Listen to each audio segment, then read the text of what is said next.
Ah. Mmm. Hello, my name is Mr. Tacalian. Welcome back to Buried. We were left off in the government facility where only one person looks after the whole place.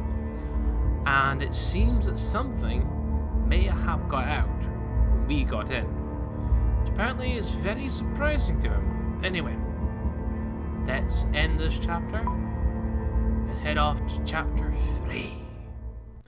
Move my mouse.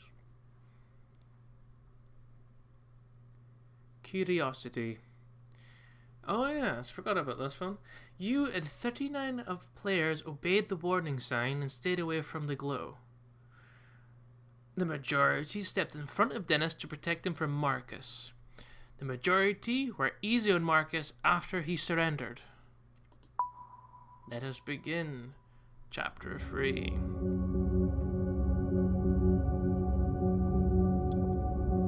Looks very old school though. We follow Marcus into what I can only describe as a control room of sorts. There are countless computer screens, some of which are obviously coming back on from having been shut off. Hang on a moment, let me just get a little bit closer. Everything looks extremely complicated, from screens filled with code and data to what was obviously a security system. It reminds me of a miniaturized version of the operations center in just about every space travel movie I've ever seen. Marcus is running from one screen to another, apparently looking for some pertinent bit of information. Where's the first aid kit? I snap at him. Marcus stops in his tracks, as if he's forgotten the whole reason for bringing us down here. Oh yeah, he says, rushing to the left side of the room. There he hunkers down by an open panel in the wall, what I assume is the emergency vault from where he got the rifle. Let's make sure he's up to no good. I peer over Marcus' shoulder into the vault he's opened. It's much larger than it looks from the outside. It's particularly filled with file folders marked classified. Everything's classified. A few rounds of ammo for the rifle, a peculiar plastic kit filled with syringes, and a locked black box. As Marcus digs around, one of the folders slips open. For the split second it's open, I see a scanned document and a coloured photo. The photo shows a male corpse with his guts on the outside of his body, as if it has been turned inside out. There's also massive swelling on his head, almost like his skull is about to explode. Marcus slaps the folder closed, and I turn my attention to one of the syringes. It's filled with a violet-coloured fluid that, while rather pretty in colour, looks deadly. Marcus finally pulls out the first aid kit and turns around. When I look back to motion Dennis over, he's paler than ever. Come on, I tell him. He's not moving from the place on the floor where he sits against the wall. I slide the first aid kit over to him and go scrambling to his side. Between the struggle for the rifle upstairs and arriving in this room, he's faded fast. I struggle to lift his shirt up and then over his shoulders as the dried blood holds it in place. The mere act causes him to grimace. This might hurt a little, I tell Dennis. He only nods. He doesn't seem to care. I'll go gently. We decide to pull off Dennis' shirt gently. I lift the shirt off gently, and it makes a sucking sound. There's so much blood that the moisture tries to keep the shirt pulled to him. Dennis lets out a little moan, but seems to relax, in spite of his injuries. With the shirt fully removed, the extent of his injuries becomes more clear. His wound is more visible now, although it's partially hidden by the blood that has started to clot around it. My medical knowledge is slim, basically just a bunch of basics I learned in Boy Scouts. I look over to Marcus, hopefully, and ask, "You have any training?" "Zero," he says, "sorry." It's just as I guessed. He's far too concerned with what's happening on the monitors to be much of help anyway. I start by taking out several rolls of gauze within the kit and wipe as much blood as I can away from the wound on his side. It's even worse than I had figured from the start. The gash is deep and dark. I'm pretty sure it's infected too. He's going to need stitches, that's for sure, but I have no idea to even start that. Besides, I don't see the tools for it in the kit. When I splash rubbing alcohol over the wound, he responds a hoarse yelp of surprise, but nothing more. His eyes are locked on me, and he looks appreciated, but he's also scared. Be honest, Dennis says hopefully. How bad does it look? You think I'll live? You'll be fine. No problem, man. You'll be okay. Good to know, he says, because I sure don't feel like that. You've been through hell, I say. I think it feels worse than it actually looks. Thanks. That's a relief. I won't lie. You're going to have a scar, I say, trying to be funny. He chuckles a bit, but there's no humor in it. He rests his head against the wall and closes his eyes as I finish up. I place one layer of against the wound and bind it with medical tape. I then reinforce it with a second layer. I know it's meager, but it's all I can do. Thanks, Roger, he says, actually managing to force out a smile. I feel a lot better. I think I'll be fine. I'm not so sure about that, but I'm glad I was able to encourage him. Finally, I patch up the bruises on my head a bit, cursing myself again for not grabbing my hard hat. I look back to Marcus, and he is looking back at us, deep in thought. My eye is starting to really swell up from where he kicked me earlier. Maybe I shouldn't have let him off so easily. Are these the first aid kits all you have in this facility? I ask him. If there's something better, I don't know about it, he says. I notice then that his defensive posture is no longer there. Something is different now. I'm so sorry. Late at night as usual. Just a slight change to his demeanor. He's seen something on those monitors that has him frightened, more than he already was before. What is it? I ask. What's wrong?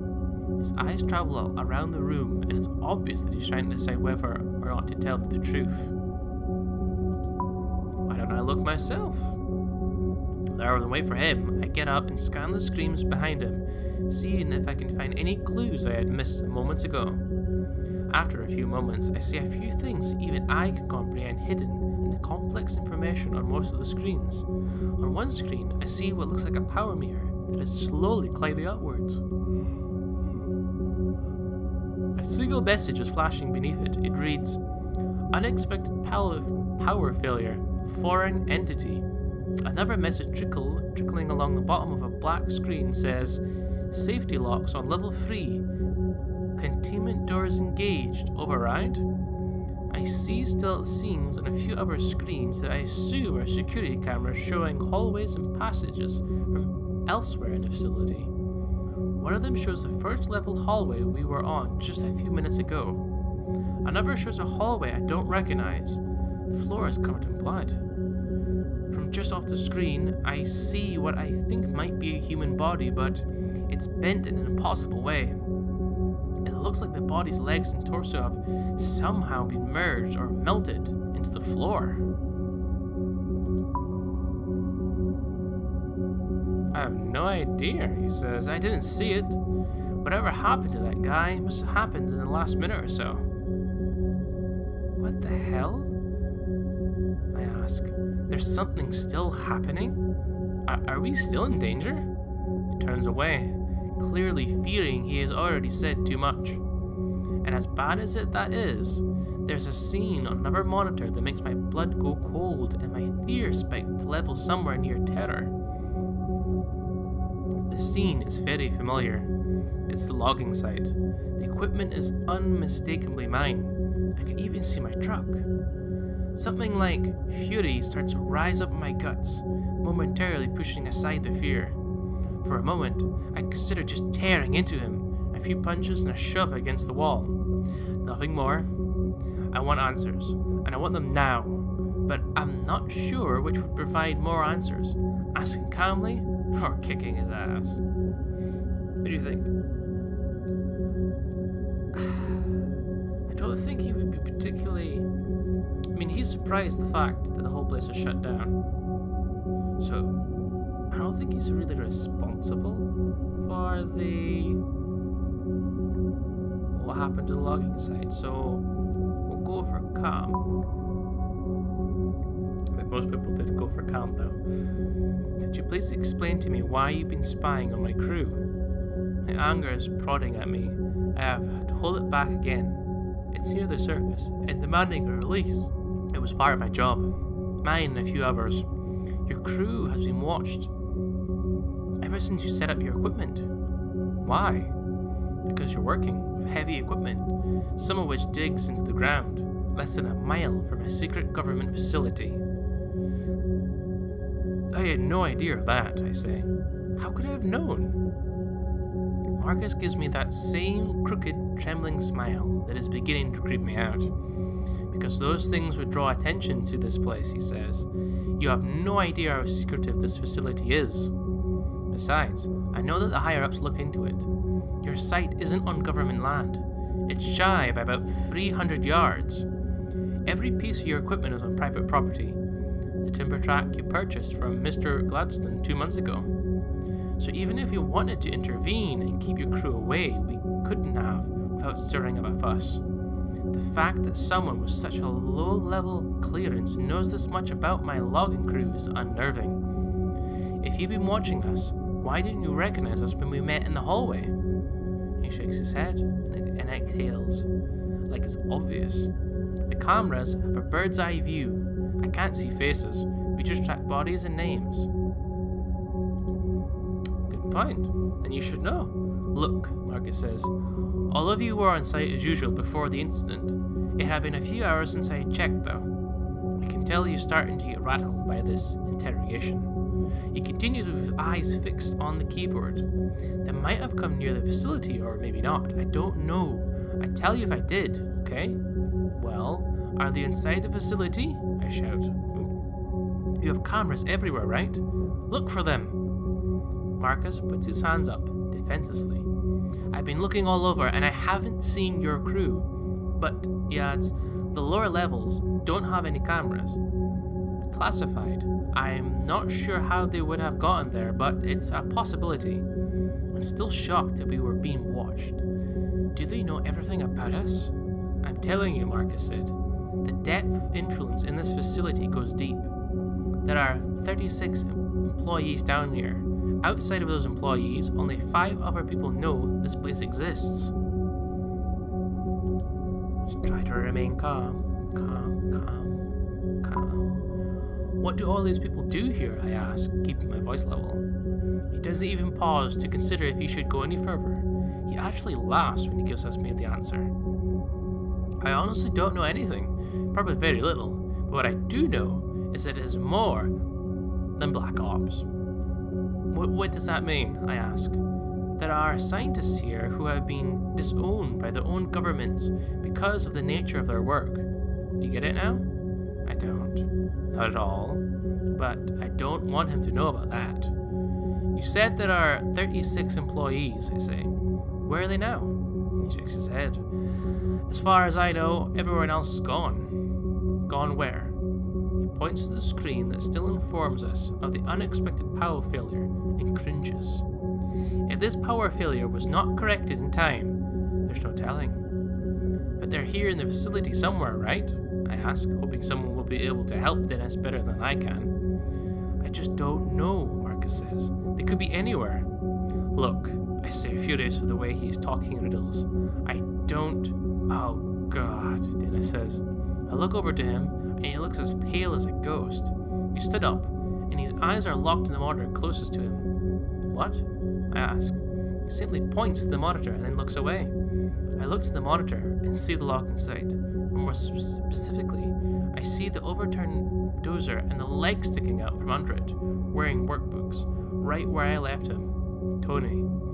The fact of his death seems abstract almost, like it happened in some other world or a very long time ago, or last week. I know that you already told me he was gone, Dennis whispers, but it's different actually seeing him. Oh my God. Suddenly, something blazes by the open door outside. The shape is fast and in shadow, and I'm pretty sure it's a person. Someone else is here, Marcus says, wheeling around. He sounds very happy to discover this, so I try to follow his lead. If something bad happened at this facility, then surely the sight of another survivor is a good thing. Right? We should check it out, he says. I realize this isn't the best moment to leave Dennis after revisiting Tony's death all over again. Someone just ran by the door, I tell him. Hopefully, it's someone who can help us. Let's try and reassure ourselves first. It's fine. Go see who it is, he says, giving me a mock thumbs up. I turn to Marcus and motion for us to head out to investigate. Let's be careful, Marcus says. Depending on who it is, they might not be as hesitant to shoot a stranger as I was. I nod at him as I head for the door. I'm still holding the rifle in my hand, and I don't know if I have the guts to actually use it if needed. With a final look back to Dennis, I run out into the second-level hallway.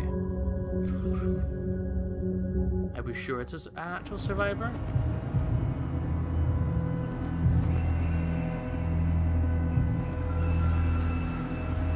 Marcus follows. There's still fear in his eyes, but also the slightest glimmer of hope. That hope is contagious. We take off after the figure that just ran past the command center. Ahead of us, the facility presents yet another long hallway. Right away, I notice that this level of the facility seems darker, even though the lights are now all on. The hallway is a door with numbered yellow doorways and large white panels along the walls. It's clean and well maintained, but there's something ominous about it. Up ahead, I see the fleeting motion of something dark, cutting quickly to the left, down a corridor. There, I say quietly, pointing up ahead. Marcus gives a nod, and we continue chasing after the person we saw blaze by the command center just moments ago. And then it occurs to me that this person could be like Marcus was at first, armed and scared. We should shout then, yeah? Just like to reassure them. Hey! Hey, stop! Who's there? I get no response, and I'm unsure if I should be relieved or upset about this. The last person we met nearly killed me with a rifle. Why would this person be any different? I quickly dart around the corner and take the same shooting stance I've seen countless times on TV. There's a woman standing there, about 10 feet away. She has reddish blonde hair and a small, moosey build. She looks terrified and is visibly shaking. She's probably in her late 30s, wearing a lab coat, dark jeans and green Converse low tops. I have a strange sense that our fear is not just about our sudden appearance. She looks like a woman who's been running scared for a while now. Her hands are raised in surrender. She's not holding a weapon. Marcus slowly approaches, taking a few steps ahead of me. It's Amy, right? He asks. She blinks, seemingly surprised that he knows her name. Yes, she says, and you're Marcus. She nods upsetly, and then looks to my rifle. Now how do I know that? She asks. You're trespassing on government property in the midst of a huge, catastrophic event, and you have a rifle. How am I supposed to believe you? I have a friend back in the command center who needs medical attention, I say, and we're looking for the rest of our crew. I'm really sorry, but I don't know where they are, she says. Do you know what's happened? Marcus asks. And the power outage. I don't know what caused it, she says, but there was an experiment taking place when the outage occurred. Something happened and she trails off, giving me a look of distrust. I saw things on the security monitors, Marcus says. The experiment failed, didn't it? I don't know the specifics, Amy says. I barely escaped the third floor. I was going to go to the command center to see if the security footage showed anything, but then I saw you and the gun. Listening to their conversation, I'm feeling totally in the dark. Amy looks to me, her eyes wide and terrified. Who are you anyway, she asks. I quickly give her my story.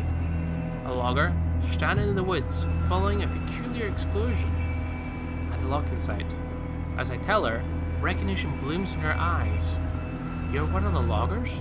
Yes. She then looks to Marcus and says, I thought they were being watched. They were, he says. This was a freak accident, and there's no proof that they were responsible.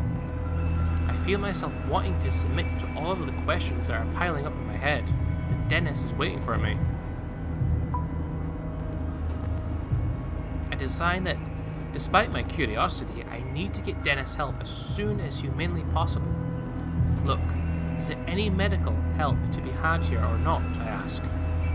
Probably, Amy says, but you'd have to find Colonel Barksdale. He knows where all of those sorts of supplies are. And where is he? Where is everyone else? I ask. At this, Amy starts to weep. She falls to her knees as if someone has struck her from behind. Gone, she says. Some were killed and some were just, I don't know. They disappeared right in front of me. So what the hell is going on? Something's here with us, Amy says. We were conducting an experiment and it all went horribly wrong. Something came through. Came through what? Marcus asks. I don't even know that much. An entity, whatever it is, it's still here somewhere. How could you not know? Don't you have full security access? No, I have access to almost everything, but there are 2 levels of security beyond my clearance. So, what do you suggest we do now? I'm not sure. Wiping tears away. But if you want to find your crew, we need to find Barksdale. He's in charge. Where is he? I ask. Down on 3rd level, in the hangar. Then let's go, I say. It's not that easy. Looking to the rifle in my hands. Why not? Like I said, something came through when the power went on. There are several of them, all roaming the 3rd level. So what came through? All I know is that the others refer to them as entities. Amy shudders as she recalls the horror she has seen. I don't even know how to describe them. I didn't get a good look, she says. All I did was run for my life. Behind me, I just heard screams. I know it's not very scientific of me, but I didn't feel like sticking around to learn more. She's right, Marcus says, stopping my train of thought. The things I saw on the monitors, it was crazy. This is insane, I bark. I'm going to the 3rd level to find this Barksdale guy. Thanks for your help. Wait, Marcus said. I'm sticking with you. If you want to get out of here, we have to find Barksdale, right? Yes. But Barksdale's on the 3rd floor, and it's too dangerous to go back there. I figure I'll let them make their own decisions. In the meantime, I start heading back to the command center to get Dennis. Before I get there, I hear their footfalls behind me getting closer. I give Amy a questioning look, and she quickly looks away, clearly torn. Neither one of you know your way around here, she says. Looking for Barksdale on your own would be suicide. Like it or not, she has a point. Fine, I say. Then let's get Dennis from the command center and head down together. Back to the command station. Dennis? We enter the command center, and I'm happy to see Dennis has regained some of his color. We're going to get you some help, I tell him, and then we're going to find our new crew? New crew? We're going to find our crew and get the hell out of here. More people would be great, he says. With the way you took an hour to get my shirt off earlier, I'm not letting you touch me again. Wait, Amy says. Maybe one of us should stay here with him. I'll be okay, Dennis says. He stands up to his feet with a grunt. You don't know what's out there, Amy says. I saw them. I saw what they can do. This facility is not safe. She said she did not actually see them. She ran away, but now she's saying that she saw them. Which one is it? So what can I do? Can I teleport? Control minds. Never mind, she says. Come on. We just need to be careful. Marcus looks a little hesitant, but he nods his agreement and the 4 of us exit the command center. Heading back out into the hallway, I look back to the monitors. I take a final look at the screen that shows my wrecked logging site, and I feel a pang of sorrow. Then I look to the other monitors, showing live feeds of this facility's security cameras. I try to tell myself that I'm not looking for any sign of Amy's creatures, but I can't. That's exactly what I'm doing, and there's no need to pretend otherwise. We head back through the hall and towards the elevator. Tension exits between us. It's like a physical presence.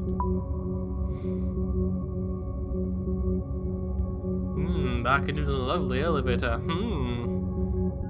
We step inside the elevator, and those precinct doors close. Inside the elevator, Amy seems to become much more guarded and distant from us. I want to assure her that I mean her no harm, but I'm also not going to put the rifle down. So you have a pretty high clearance in this place, right? That's right. So what kind of experiment are we talking about? What went wrong? When she starts to answer my question, I can tell that it's something of a relief for her to get some of it off of her chest.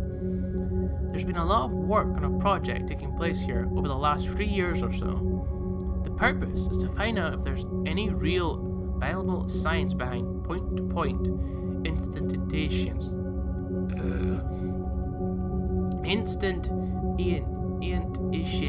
Oh my god. Like teleporting? Just say teleporting. Oh my god, Marcus says. I had no idea. I knew there was some weird stuff here, but nothing this insane. It's really not all that insane. We found our first major breakthrough about 9 months ago. We were able to transport a live rat from his cage on level 3 to a small lab in New Mexico. The trip took the rat 5 seconds. The fat too, apparently. Are you kidding me? Dennis says. I can tell that he wants to sound as if he's mocking the idea, but he fails. He is scared. Not at all, Amy says. The problem was that when the rat arrived, its retinas were detached, and its intestines were on the outside of his body. So it didn't work. It did, but it did not work.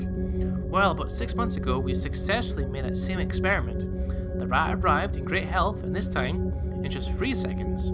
Still, one of the things that we needed to tweak in order to make the process completely safe was how to figure out how to keep the subject on a straight course. When the matter is being transported, not only has its atoms been unknit and then put back together upon arrival. Unknit? Yes, deconstructed and translated through space. It's the only way we know how to do it right now. So simple. Such simple logic. But the issue, as I said, comes in keeping the deconstructed subject on a straight course to its destination. When the process occurs, we are deforming space-time. We are creating a shortcut through space, and that has risks. Why exactly? Because there are many more dimensions in space than the 3 we exist on, she explains. There's some evidence that there are as many as 10. So when you send the rat to New Mexico, it's traveling through another dimension to get there, basically. And because of that, we were trying to get a better understanding of what those other dimensions are capable of. Things that a great deal of the population would be scared of if they knew what we were doing, hence all the privacy. That today the power went out, as we were right in the middle of an experiment. Something happened. What? I don't know. She's speaking with the authority of someone who knows what she's talking about. Is that why those creatures are here? What have you seen in these dimensions? It popped through. That's my assumption, she says. I wasn't present for the experiment. I'm not cleared for such things, but I do get the reports. What reports? I'm given access to the results of those tests. In other words, Marcus replies, clearly upset, you guys have been peeking into other dimensions and taking notes on what you see. I can't believe I wasted my life for this, he murmurs himself. He looks like he's starting to freak out. Amy is quiet. Her expression indicates that she's waiting to see how I react to all of this. You people are insane! That is incredible. Very impressed. Very impressed. He just doomed us all. So this is like, oh my god, interdimensional stuff, I ask. In a way, Marcus, on the other hand, is incredulous. I don't want anything to do with this, he says. all this time I've been working for fat. Traveling fat through space and time. He laughs cruelly, and the sound of it makes my blood go cold for a moment. Just a single level beneath my feet.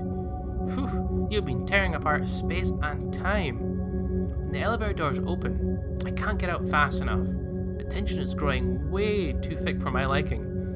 Outside of the elevator, we step out into what appears to be a massive industrial area. The carnage waiting for us is like anything I've seen in the upper levels.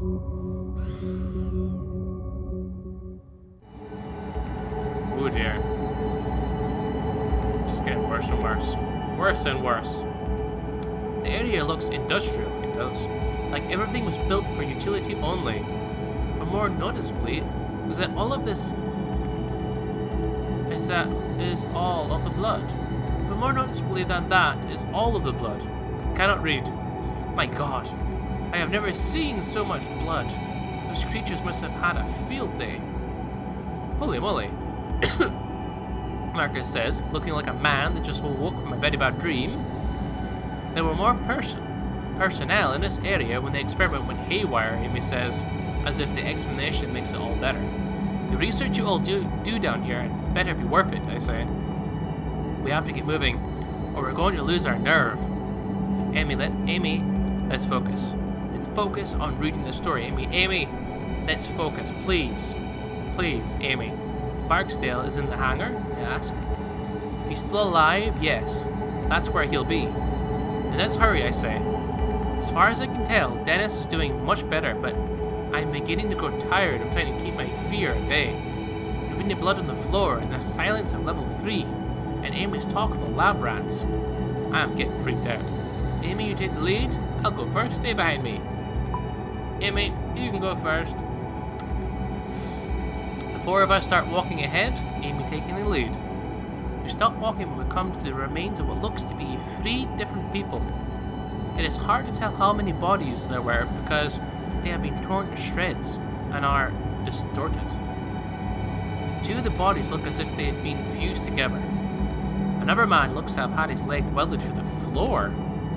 I can see this man's face.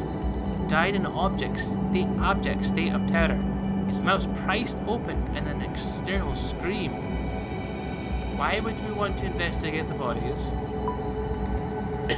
That made no sense. It's simply too much. Worse than that is the fact that we have just started our journey through level 3.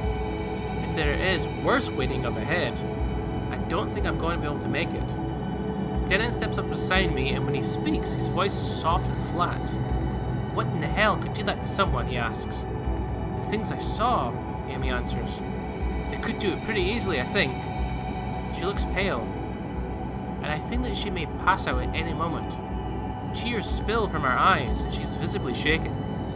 But she soldiers on, looking back to me and stepping to the side of the gruesome carnage. Her eyes again go to my rifle, and she doesn't look very hopeful. You good to go? She asks me. We need to move on, but for some reason I can't take my eyes off the scene. My mind is reeling, trying to process it all. Yeah, let's go.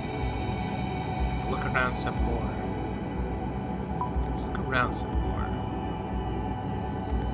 I have never seen so much blood before. What's even more sickening than the mayhem is the unnatural look of it. I'm familiar with blood spatter, and I've hit a deer 60 miles per hour on the interstate with a load of logs hooked behind me. But many of these bodies have somehow been gently pushed into the wall, through the floor, halfway inside a desk, dead. No explosive power, just squeezed and pressed like clay, their faces contorted into screams trying to comprehend what was happening to them. Still, I managed to steady my nerves. I take a few deep breaths, and I'm finally able to continue onward. We leave the grisly sight behind, moving into another equally destroyed area. From what I can tell, the next room was once an open area for experimentation. The place hasn't just been destroyed, it has been physically altered in a way that makes no sense. The girders look to have been warped, their very material is distorted and twisted. To my right, a machine has been catapulted and looks to have somehow merged with the wall rather than crashing into it. Beyond these phenomena, there is the standard violence I was expecting to see. There is a limp arm sticking out from underneath the wreckage, and more blood. I see no signs of an explosion, which makes me wonder just how this happened. Seeing the aftermath is sickening enough. It makes me wonder if Amy saw it while it was happening. Did you see what happened to those girders? Or did you see how these people died? Well, she wouldn't have seen neither of them because she was running away. I only caught a glimpse of it, she says, taking a deep breath. I was closest to the exit, so I just started running. But it was like trying to focus your eye on something that was too close. People's bodies just started twisting and turning. And the thing that did this, it looked like... She doesn't finish. She's cut off by some sound echoing through the facility. It comes from behind us and slightly to the right. I'm not sure what it is, but it makes my blood feel like ice. It sounds almost like static from an AM radio, but there is a high-pitched noise beneath it, and I can't even start to fathom. What in the hell is that, I ask, instantly clapping my hands to my ears. One of them, as Amy says, her voice whisper, one of the creatures. That's what they sound like? Dennis asks. I see these leaning against the wall again, wincing at the noise. I suddenly realize that I have been at a death grip on the rifle, ready to shoot, and the next thing I see. How far away you think they are? Anything between them, us, and them? Ooh, which would be more important, I wonder. How far? Or anything between us and them? How far away? About 100 meters, she answers. 100 meters? Not far. No, that's not far at all. Everyone seems to take this as the cue to start moving again. We make our way around the office wreckage, now with new purpose in our step. Barely make it to the other side of the room, approaching a dark hallway, when another high-pitched noise sounds out. This one is louder, closer. We all share a terrified look, and I can tell that Amy is on the verge of losing it. I grip the rifle tightly as we head towards the hallway in front of us. How much further to the hangar can you kill these things? She wouldn't know that. Definitely wouldn't know that one. Close, she says. It's just the end of this hallway. Dennis speaks up, his voice like ice. Why don't we just haul ass then, huh? No one says anything after that, but I can feel the presence of terror around us, pressing in on us like some new, violent gravity. Continuing on to the new area.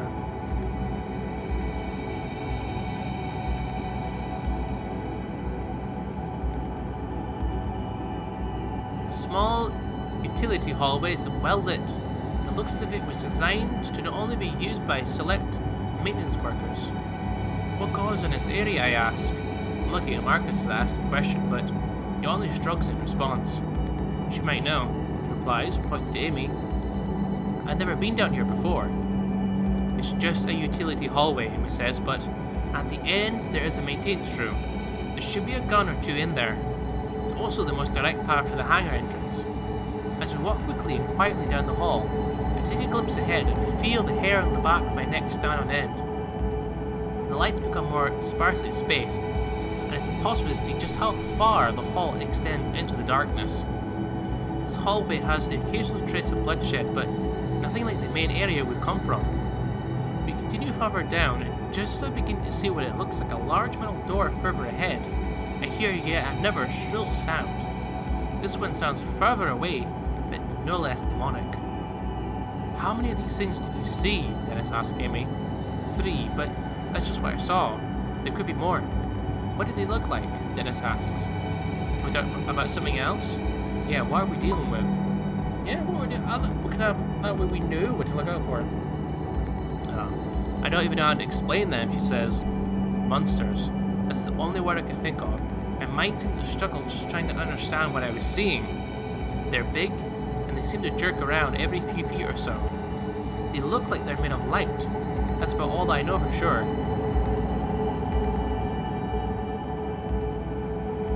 You know, my ex-husband always said I'd let my work would kill me, she continues, seemingly unable to stop herself.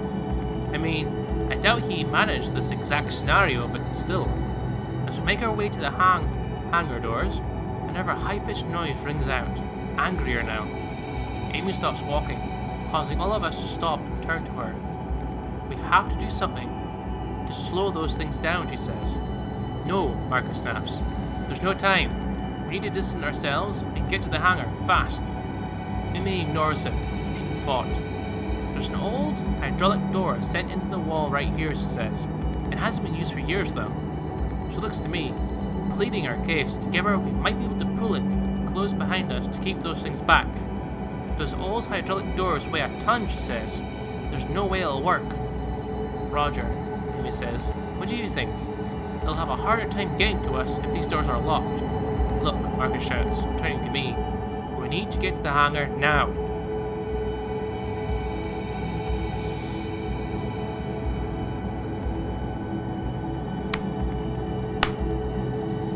Let's stop and close the doors first. Let's keep moving to the hangar.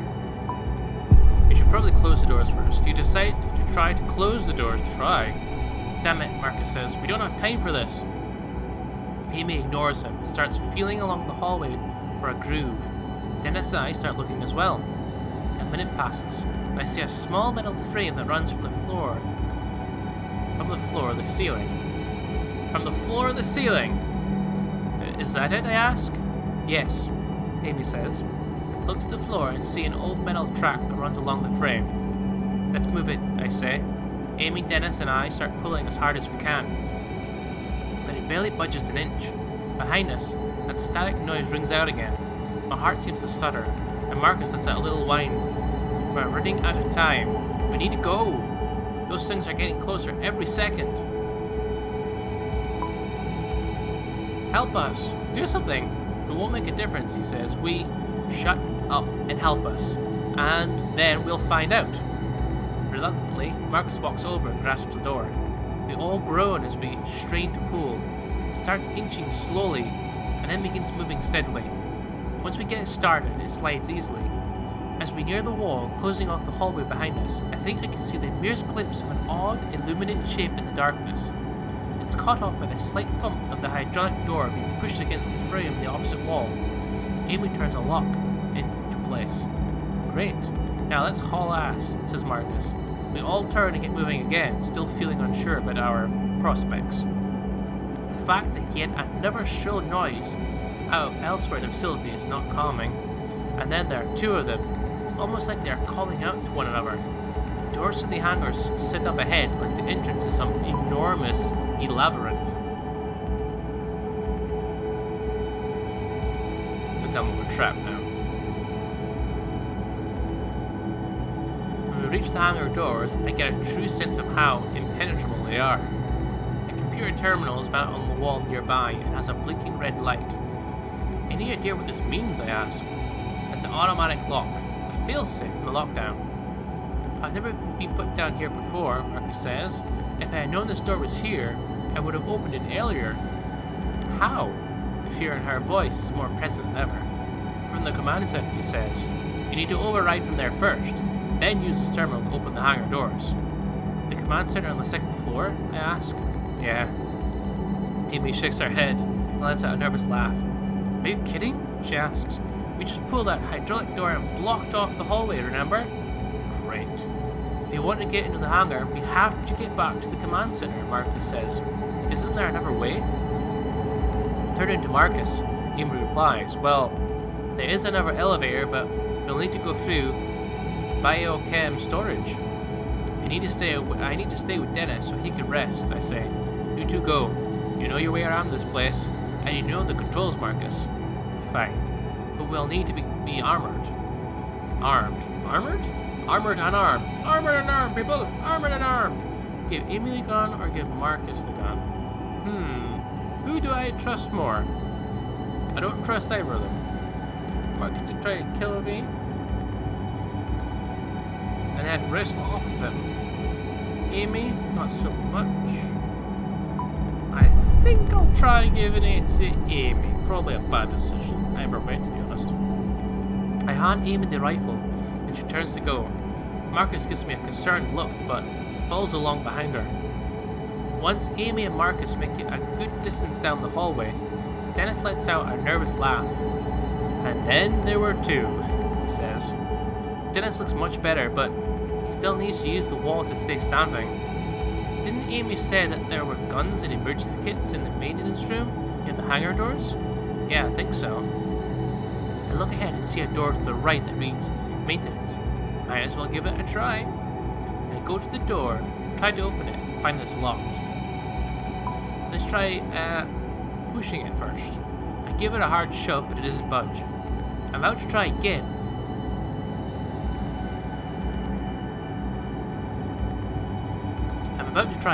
But that's when I hear a gunshot from just down the hallway.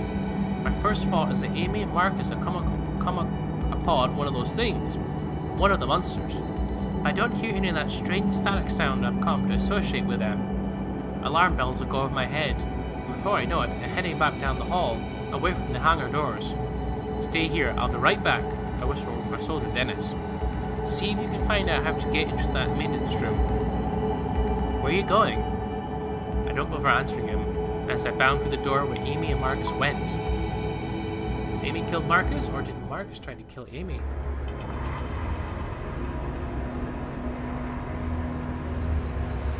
It just makes me think of Resident Evil. It really does, the whole thing. As I enter the biochem room and start walking through the massive silos, I wonder what classified chemicals could be inside of them. I am fully expecting one of Amy's creatures to come flying out from the intersection of halls up ahead. I think I overhear a voice. A woman's voice. I think I overhear a voice. A woman's voice. It's Amy's. "Stop. Let go of the gun!" I run ahead so fast that I almost trip over two people in a life or death struggle. My mind tries to process what I'm seeing, but it makes no sense, none at all. Marcus is wrestling with Amy, trying to take her gun away. And this doesn't work. He throws her to the ground and starts choking her. Her face is turning purple, and her eyes look like they might pop out of her head. Marcus sees me coming out of the hallway, but acts as if what he's doing is perfectly normal.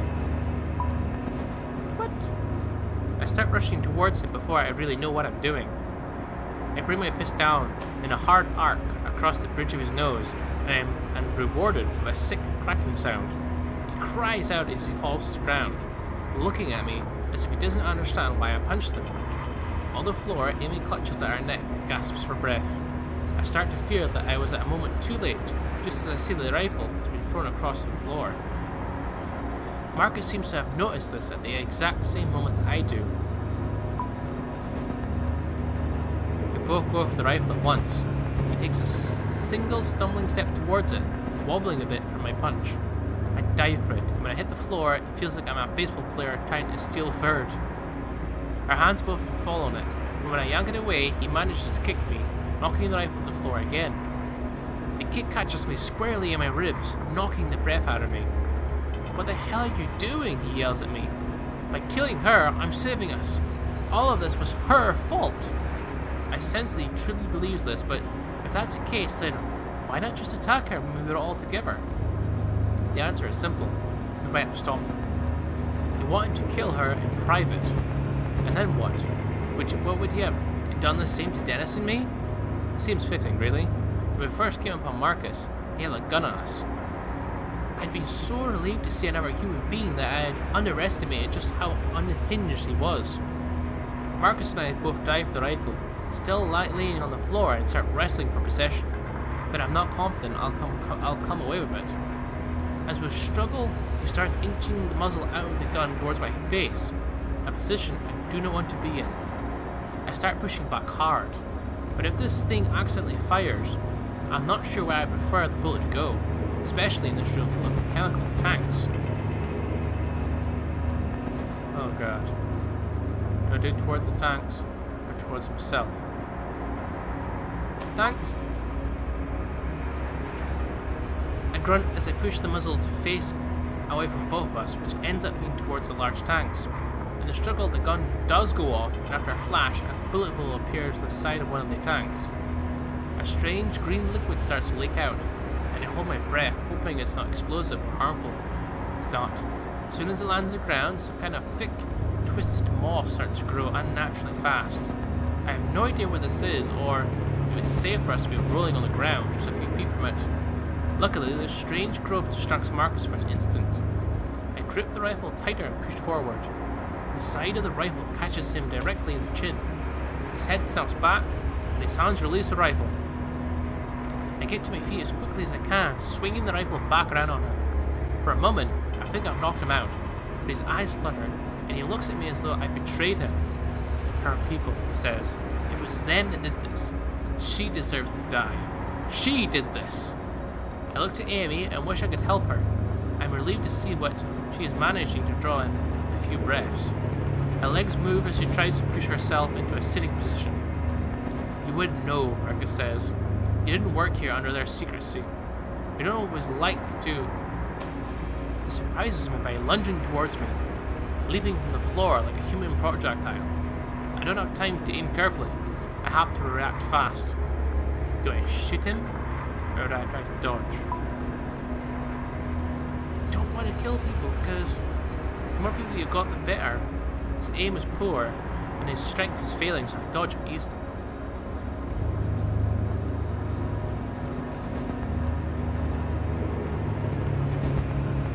I don't want to have another gunshot go off and alert those creatures again. We've had enough noise already. Make a hard jab with the butt of the rifle and striking him in the chest. Something crunches and he lets out a whoosh of air. He crumbles for a moment and then goes to his knees. He roars in pain on the floor, only after a few moments I realize they are not purely screams of pain. He is actually calling for them, calling for those creatures to come for us. This place is evil, along with everyone involved, he wails from the floor. If you are taking our side, then you deserve to die too. If you want to stop me, you better do it now, you coward. Raging his eyes at Amy as well as towards me for stopping him. Makes me think that he'll deliver on his threat. I raise the rifle again, every urge in my body wanting to make sure he doesn't come back to bite us. But I am not a violent man. I could easily not kill him and just leave him behind. Ooh, I gotta regret that decision. I think I am. Just like when I could barely shoot earlier as he was coming at me, I can't bring myself to deliver a kill shot. I ignore him and lean down to Amy. You okay? She nods slowly. Have to go, she says, her voice raspy. They'll be here any minute. Too much noise. I have to hold her arm so she can get to her feet. We start forward, and then I think of Dennis. We should go back to the hangar doors. I can't just leave Dennis there. There's no time. You need to come with me up to the command center. Now, we'll be back for him soon. You're all dead now anyway, Marcus shrieks. If they don't get you, I will. He laughs manically after saying this, hooting like a madman. As if in response, a high-pitched noise tears through the hallway. I seem to feel it in my bones. They're following his noise now, Amy says, her voice still weak. She takes off away from Marcus, presumably towards the other elevator she had mentioned moments ago. I follow her. As we move out, I hear Marcus slowly push himself off the ground and stumble off, slipping in between the tanks and disappearing. We start running, and after the first few strikes, another noise sounds out.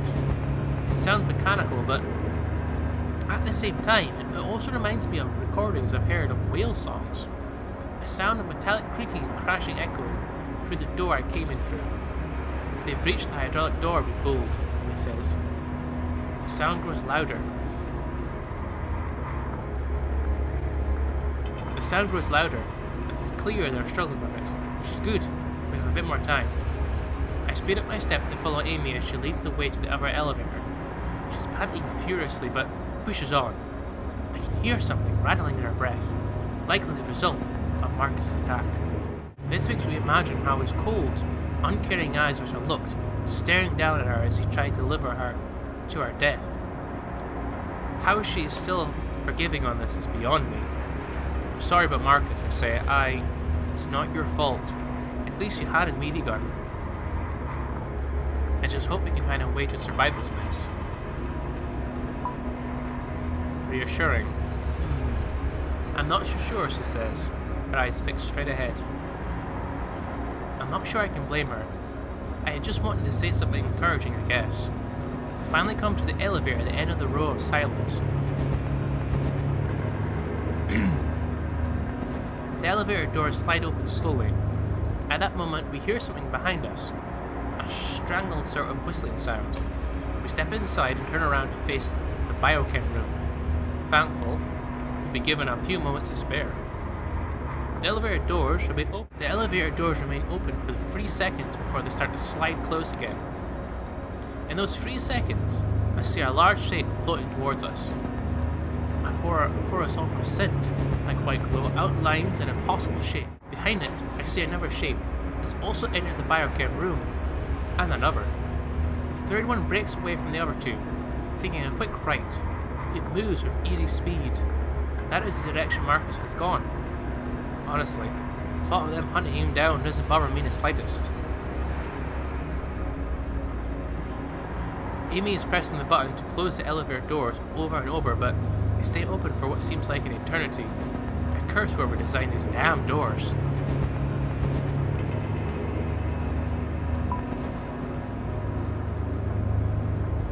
We can't go anywhere, I figure, so no use in hiding. I take a step and stand firm in the elevator doorway.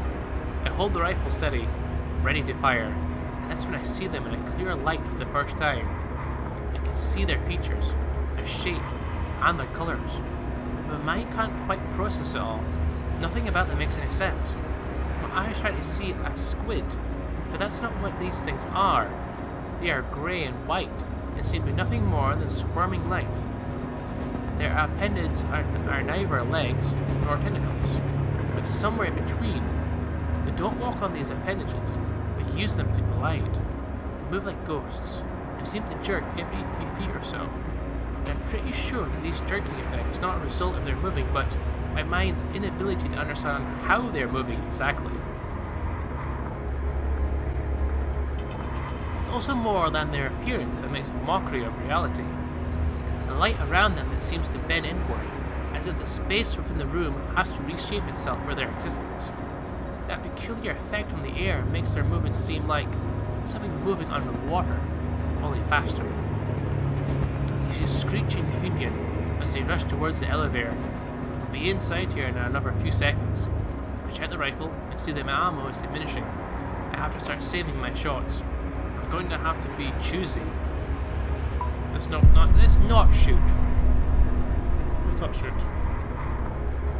They keep advancing, even though I know the doors may not close in time. I manage to keep my cool and avoid firing off any more rounds. My fingers inches to pull the trigger, but I resist. I'm not even sure if a gun would affect them. Finally, the elevator door closes. The creatures wash against the other side of the door, making an electrical noise and crying out in anger. The tips of their spider-like appendages poke through the wall and elevator door, but for some reason they can't get all the way through. Amy screams at us, curls into a ball in the far corner of the elevator, crying. I say nothing to her. I just cling to the rifle, hoping those creatures don't find Dennis as he waits by the hangar doors where I left him. For his sake, and ours, we need to get them open now. Aliens! They're aliens from another time, space, continuum! Whew. Right, let's have a look at these reports. The blunt truth. The majority of players and myself told Dennis he'd probably be fine. Me and 35% players sided with Amy on pulling the hydraulic door. Most people just ran. Me and 69 players gave the gun to Amy. Me and 58 players left Marcus alive. And I and 68% of players considered your bullets for later instead of shooting the creatures. Which I believe is a good choice. And, of course, I'm going to have to end this episode here. Thank you for watching. If you liked it, press that like button below. And if you want to, subscribe. And I will see you in the next video. See you later. Bye-bye.